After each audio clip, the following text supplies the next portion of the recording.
جزيرة إبستين. الاسم وحده كفيل بأن يبعث القشعريرة في الأجساد. مرحباً بكم معي في قناة عالم كوكي.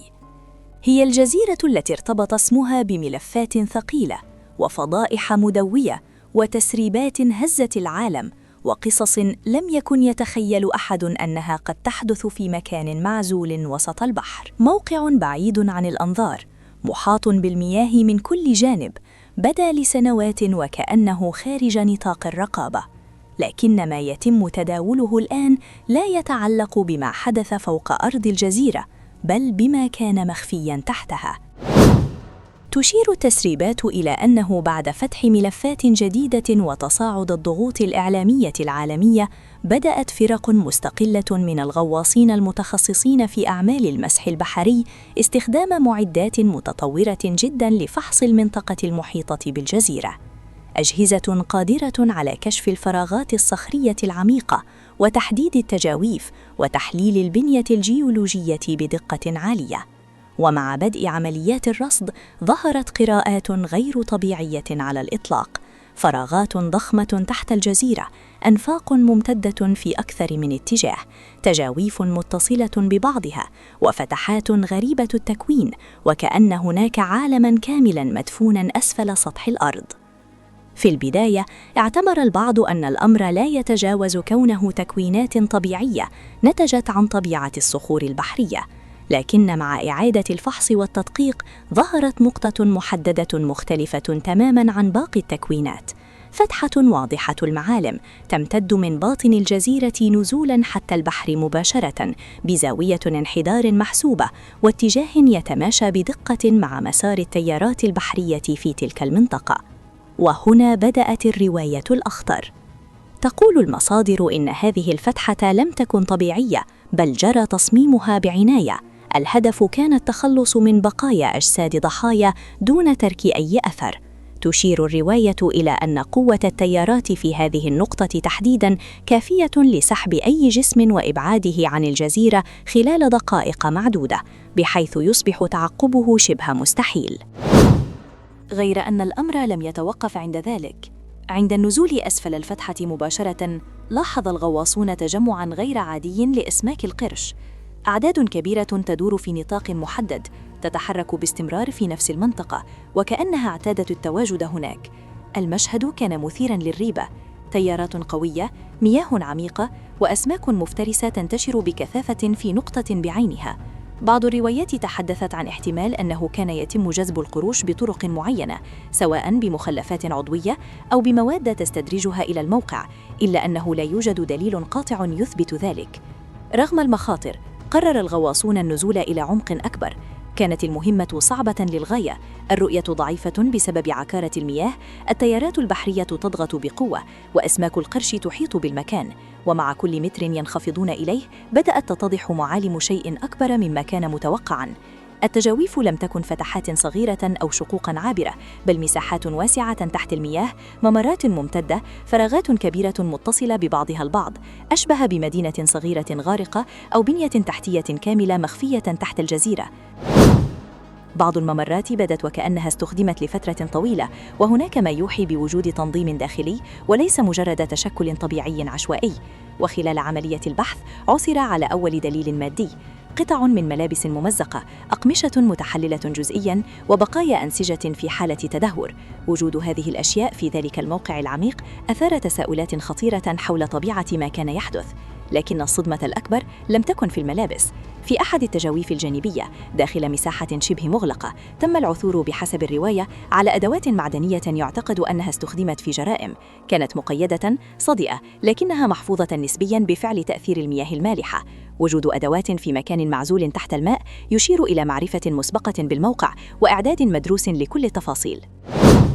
ثم جاءت المفاجأة التالية. أحد الغواصين أبلغ عن وجود صناديق ثقيلة مستقرة في قاع أحد التجاويف العميقة، صناديق مغلقة بأحكام ذات هيكل معدني متين.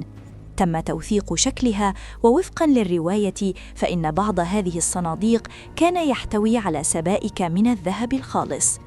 ذهب مخزن تحت المياه داخل تجويف سري بعيداً عن أي رقابة رسمية.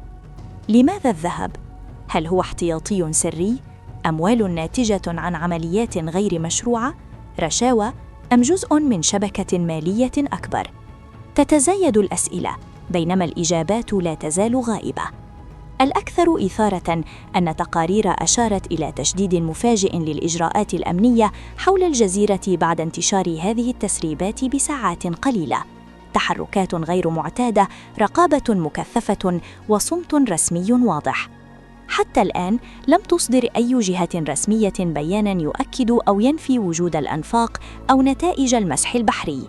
لكن إذا ثبتت صحة هذه الرواية، فإننا لا نتحدث فقط عن جزيرة شهدت جرائم، بل عن بنية تحتية كاملة صممت للإخفاء ولطمس الأدلة ولضمان أن تختفي أي آثار في أعماق البحر. وتشير بعض المصادر إلى احتمال وجود مواقع أخرى مشابهة، وأن الجزيرة قد لا تكون الحالة الوحيدة. إن كنت تعتقد أن ملف جيفري أبستين أغلق بموته، فربما لم يبدأ بعد. وثائق قضائية أمريكية مفرج عنها، مراسلات خاصة، وصور تعود إلى طائرة خاصة عام 2012 تعيد فتح أخطر أبواب القضية وتضع أسماء عربية بارزة تحت الضوء.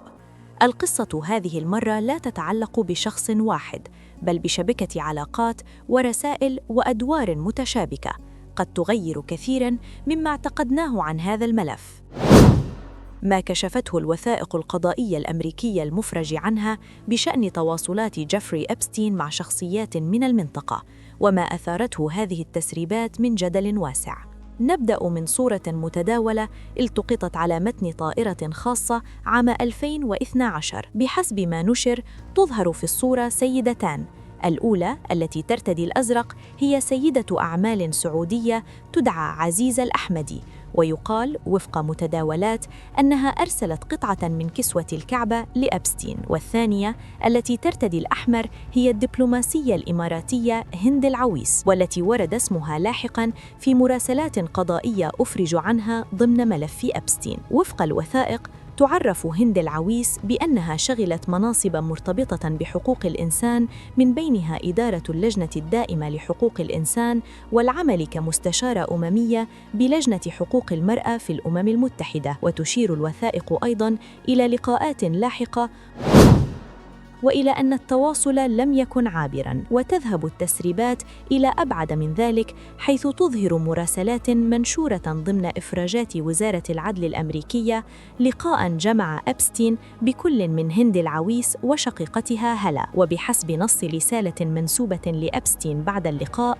قال: إذا كان بإمكانكما الحضور في وقت أقرب إلى الساعة 11 صباحاً، فأنا أريد قضاء وقت أطول معكما.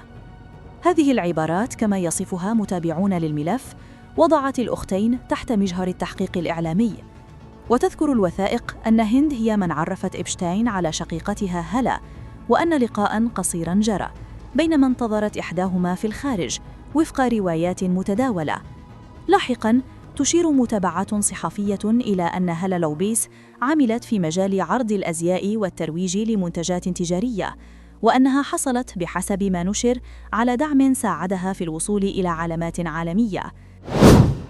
هذه الجزئية تحديداً أثارت تساؤلات حول تداخل النفوذ والتمكين الإعلامي مع شبكة علاقات إبشتاين.